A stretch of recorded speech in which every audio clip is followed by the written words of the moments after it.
welcome back. Here we are again to another Saturday morning. It is still dark out here, but the day is just about to begin, so here we go. We are getting our things done today. We're gonna start this week with the subscriber spotlight, and we had someone turn in a picture, and it's Marianne Fox out of Washington.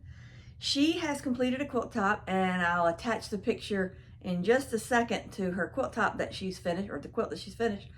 And I wanted to tell you a little bit about Marianne. We met her at Craft Acropolis, I guess it was about a year ago. And if I'm not mistaken, that was the first quilt she had made. I'm 99.9% sure on that. But we helped her along to get her familiar with everything and help her to understand the process, and she thoroughly loved it.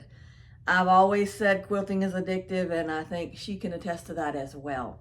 But she did a beautiful job on her quilt back then. Like I said, it was about a year ago at Craft Acropolis, and if you haven't been to Craft Acropolis, you need to go. It is so much fun.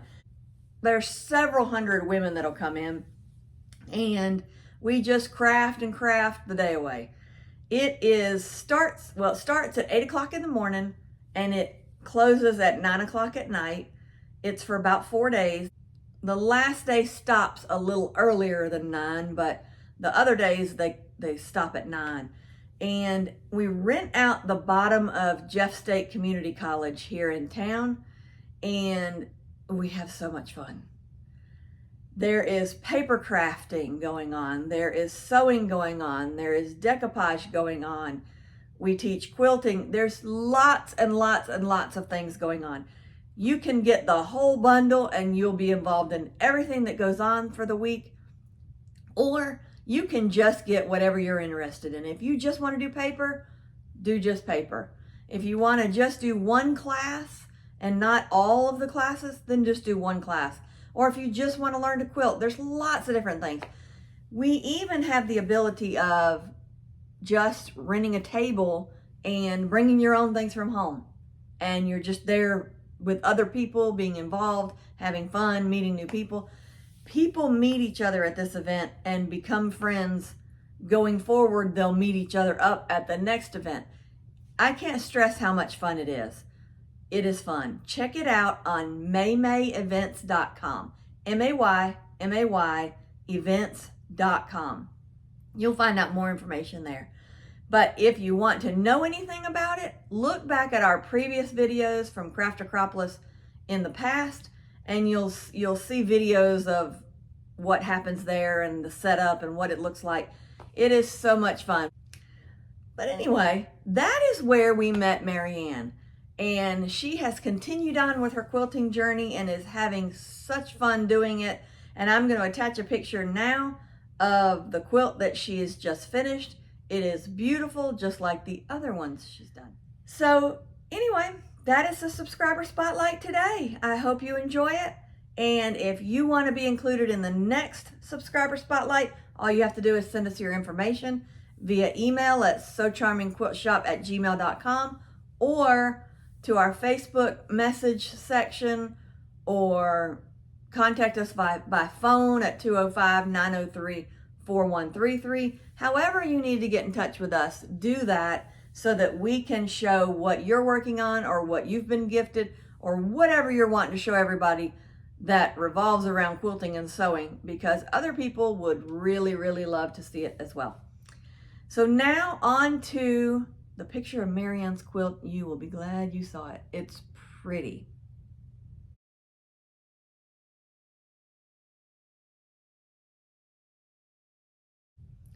So the next thing we need to do today, it is the first Saturday of the month, which means we have a block to make. We need to get busy. We have finished one block in the series, and now we are starting our second block.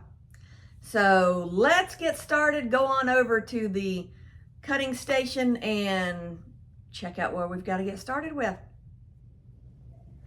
All right, we're ready to start making our cuts. This is the 3 prints we have picked. You could pick 3 different prints and not use a white, but I'm going to use a white in each of my blocks to kind of tie them together. So that's the 3 I've picked. I'm going to take my white piece first, and I am going to open it up. And I'm going to need 4 7/8 squares, 4 of them. So I'm going to fold this cut in half so that I can cut 2 at a time. I'm going to trim off the edge to get me a straight cut. Let's see.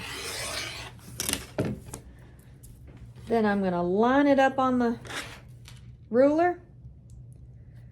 And I need 4 7/8 squares. So what I'm going to do is I'm going to line it up good on this ruler. Go over to 4 7/8, and I'm just going to cut all the way up it and put this to the side. I didn't have to go all the way up, but I'm going to use this in scraps, whatever I don't use here, so I am fine with that. So I've got this. Then I'm going to need to do 4 7/8 this way. So I'm going to make sure I got it lined up straight. You want it straight because the more accurate your cuts are, the more accurate your block will be. So there's my 4 7/8 2 times. Move this down. Get to the 4 7/8 line here. Line it up just right. There's my scrap. Here's my 4 blocks. I'm going to line them up on top of each other, making sure they are lined just right. Then I'm going to take them and I'm going to put the ruler from one corner to another corner. Since they're squares, it doesn't matter which corner you go to, but from one corner to the other. And I am going to cut across it like that. So now I've got a bunch of triangles. Then I'm going to do the same thing with this next piece. And I've got a clean cut right there. I'm going to line it up. I'm going to go to 4 7/8.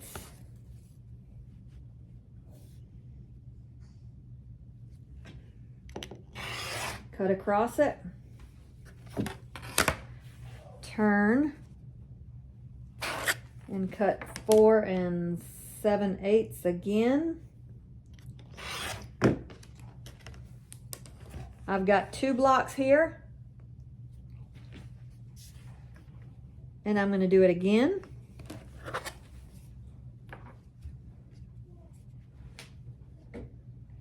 Four 7/8.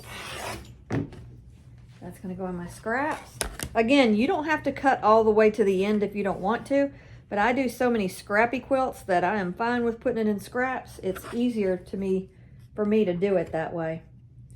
But you're just going to want 4 7/8 squares. However you want to cut them, you'll cut them to look like this. You'll line them up, make sure they're perfectly lined up like we did those other 2 sets. And then we're going to cut from corner to corner again. So now I've got 2 sets of triangles. Well, my cut didn't go all the way through. There you go. I've got 2 sets of triangle cuts. And now I've got my middle piece. I only need 1 piece of this fabric. This is going to be my center of my block. And I'm going to need it to be a 4.5 inch square. So I'm going to take to the 4.5 mark.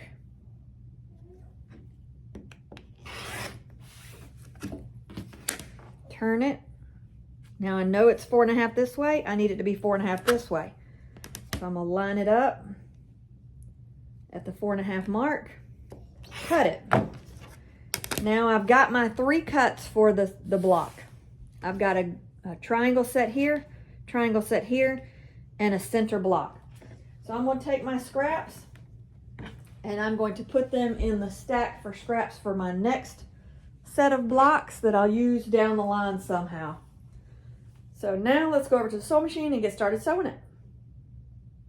To get started sewing this block, I'm going to take one of each of these triangles, right sides together, and I'm going to sew them down this long side at 1/4 inch.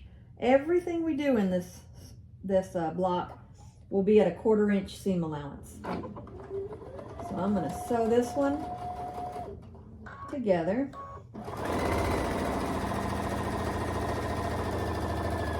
And instead of cutting my thread, I'm going to chain piece them, so I'm just going to keep doing it. I'm going to grab my second one. It's got a little bit of a wrinkle to it, so I ironed it flat.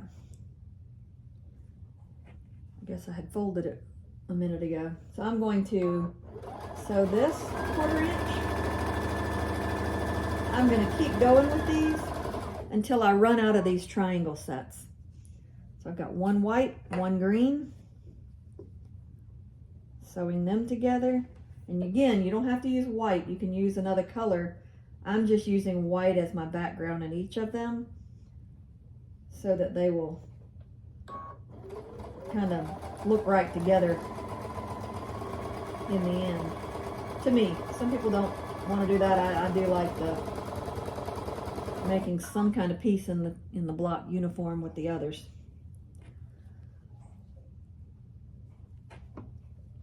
So here I am doing it again. And we'll keep going until I run out of these, and I'll meet you back here. Okay, I'm to my last piece. So I am going to cut the thread, and I am going to cut these apart. Now I have a tool at the shop that I forgot to bring home, but I will bring it home. And it is a little thing that I set on the table here, and I can just put this across it and it cuts this thread for me so I don't have to pull the scissors out. I'll link that below in case you are interested in that. I will have it here shortly. I just don't have it here yet. So I'm gonna put my block to the side, and I'm gonna take these over to the ironing board and iron these open. So here I am ironing, and since I've got one side white and one side a color, I'm going to iron to the dark side. If you have two colors, it doesn't really matter which side you iron it to, but I want my seam to be ironed to the dark side of the fabrics. So I'm going to iron all these open, and then I'm going to cut the dog ears off. And by what I mean by a dog ear is this piece right here. I'm going to take my scissors and just clip that off. It would be hidden in the seam, but I don't like them, so I get rid of them. So I want my blocks to look like this. I'm going to do this until I get all of them looking like this, and then we're going back to the sewing machine. So here we are back at the sewing machine. I'm going to take these blocks. I'm going to put the square to the side for right now. I don't really need it yet. I'm going to take this piece with the green up and this piece with the green down so that it looks like this. I'm going to put them right sides together and sew a 1/4 inch seam allowance.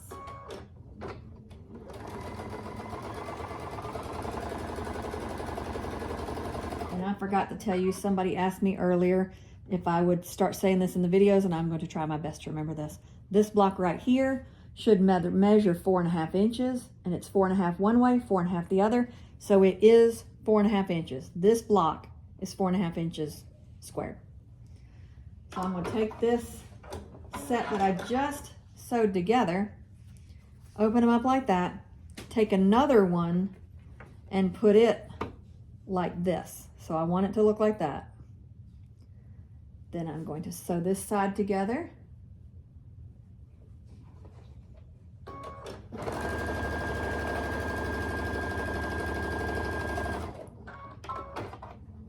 And then I've got my top row. I'm going to leave this over here right now. I don't need it yet. I'm going to take my middle row and make it now. So I'm going to take this with the green looking like this, the square right here, and I'm going to sew them together.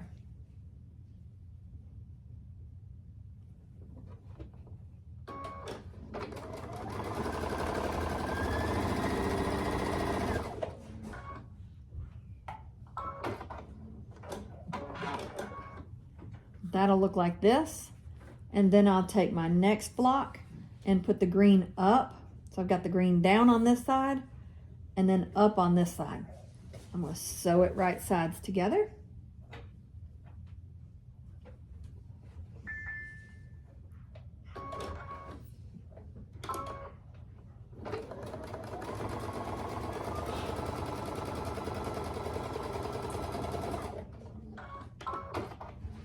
And this is now my middle row.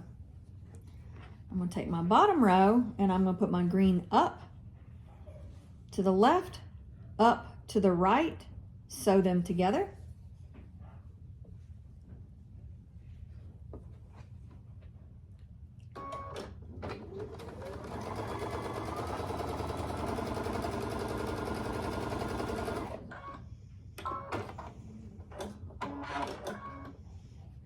So it looks like this. Then I'm going to take this piece and sew it like this. So now I'll have up to the left, up to the right, down to the left, and sew them together. And this will complete my third row. So all I have to do now is sew my rows together. So I'm going to take, this is what it looks like. I'm going to take this row and this row and sew them together. I'm going to flip the top row on top. So let me see if you can see it better here. So this is what your block will look like. I'm going to take this row and flip them, this one on top of this one, line it up, sew it together, and then when I get this unit together, then I'll sew it to this row. But for right now, I'm going to take my pins and I'm going to pin this row together. Okay, so I'm going to pin them together like I said. I'm going to pin the first side. I'm going to take this side and I'm going to line these seams up, roll them to the top, and pin them in place. And I've got one seam going this way and one seam going this way. Then I'm going to go to the next unit, next seam, and I'm going to take them and roll them up till they get to the top. I'm going to put one seam to the left and one seam to the right again, pin them, and then pin this end right here. Then I'm going to sew this down the whole side at 1/4 inch. Everything will be a 1/4 inch seam allowance.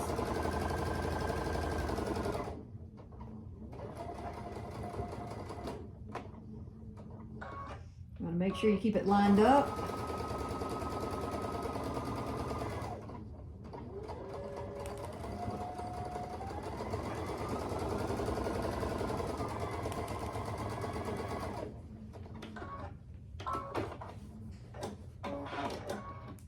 When I open it up, it looks like this.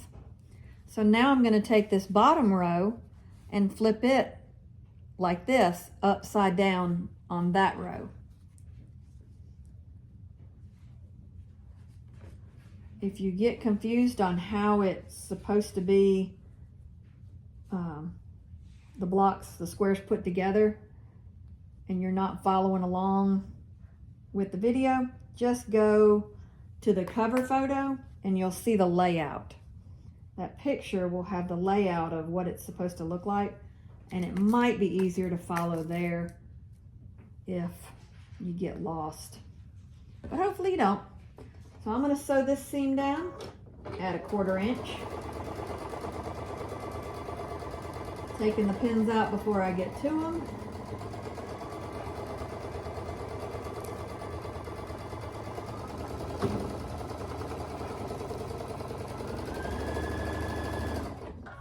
And then I'm done. That was the block. And we are done. I'm going to iron it over here, and then we're going to measure it. We don't want to measure it until we have already ironed it flat. So here's our block. We've ironed it flat, and now we're going to measure it. Let me close the pins up and get them out of the way. There's a cutting mat over here, so I don't have to get up. and it's 12.5 by 12.5, and that is exactly what it's supposed to measure. If it does not, then you can trim up a little bit on each side until you get it to 12.5 by 12.5. If it's smaller than 12.5, but you still need it 12.5, then what you'll need to do is either make a new block or cut all your other ones down to the size of the smallest block. But you don't want to cut them too much because you don't want to use points. Now this one, we won't lose points because there are no true points at the edges. So this one would be okay, but the best bet would be to just make it over again if it's not measuring 12.5 by 12.5. This one is, so we are good to go. We are done with our block. So here we are with our finished block and ready to set it to the side and continue with our other blocks until we have enough to make our quilt top. Again, you don't have to do this with the white in the background. I did it because I want some uniformity to all my blocks. So I'm going to put a little bit of white in each block. You don't have to. I actually made this block before this one this morning with a different color. I had a blue, a green, and a pink. And then I decided I wanted the white in there to make the uniformity. So there's different ways you can do it. I'll attach a picture of both so that you'll be able to see what they look like either way you choose to make it. You don't have to put the white in it, but this is the block I've finished with. If you have any questions, you need anything, reach out to us, Facebook, Instagram, YouTube, call us at the shop, email us at the shop. However you need to get in touch with us, get in touch with us. We will help you along the way. If you get stuck or in a pinch or need something or just have a question, reach out to us. We are here to help. You guys, I cannot wait to show you one more thing in this video. We had a customer come in, and you are not going to believe what you're going to see. I was amazed. I had never seen it before. I love it. Now let me show you what she brought in. She saw our video from, I guess it was last week when I did the old machines and showed what we had. Well, she saw that and she wanted to bring in one that she had so that I could see it. And you guys, I asked her right then, can I video this? Because this has to be in that video. Other people will want to see this too. So stay tuned. Here we go. Get ready. Y'all have got to see this sewing machine. Our customer, Miss Nora, just brought it in to show it to us. It's dated somewhere probably around the year 1948. It's got several dates in here, but 48 is the most recent date. But look at the little guide for it, the instruction book. Amazing. I have never seen one like this. It came with the case. She's got some stuff in the case, and then she's got the clamp. The clamp goes on the table, and then you clamp the machine on the clamp on the table. But how amazing and how tiny is this machine? I've never seen one, but I will be doing some research here in a minute about it. Find out what I can find out. And she is wanting to clean it up, and she wants to know the safest way to clean it up. So we're going to do some research. She's going to do some research. But if anyone out there knows anything about this machine, how to clean it, anything about it, put it in the comments below. We would like to learn from you. So anyway, this is what she has brought in this morning, and how amazing is this find? She said she got it when she was younger as a Christmas present, and wow, what a find. Anyway, I hope you enjoy as much as we have. And that is it for this week's edition. If you have anything, like I said, reach out to us. But until next time, happy quilting.